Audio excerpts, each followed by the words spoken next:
नमस्कार. आता पाहूया राहू जर द्वितीय स्थानात असेल तर काय फलित देतो.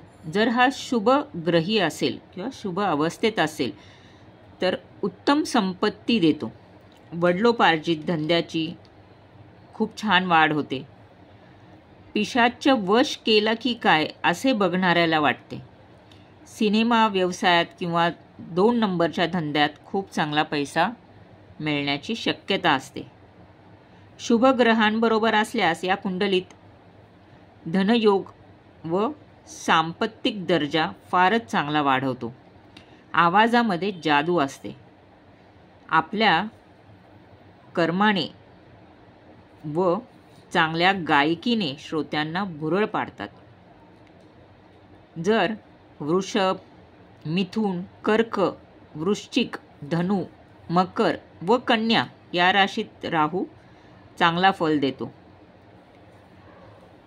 हे लोक सत्य भाषण व निर्भयपणे बोलतात व खूप लवकर प्रसिद्धी मिळवतात.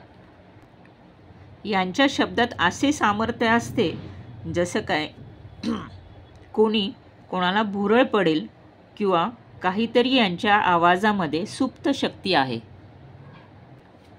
जर हा राहू दूषित असेल तर कुटुंबाला सतत पीडा असते व यांना तुरुंगवास घडण्याचे सुद्धा योग येऊ शकतात. कुटुंब सुख कमी मिळते व आर्थिक अडचणी पण खूप येतात.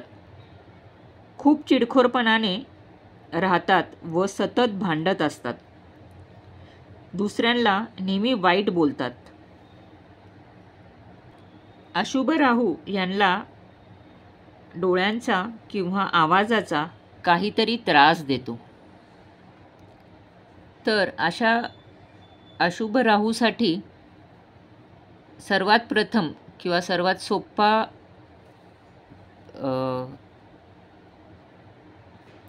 उपाय म्हणजे ओम नमः शिवायचा सतत जाप करणे.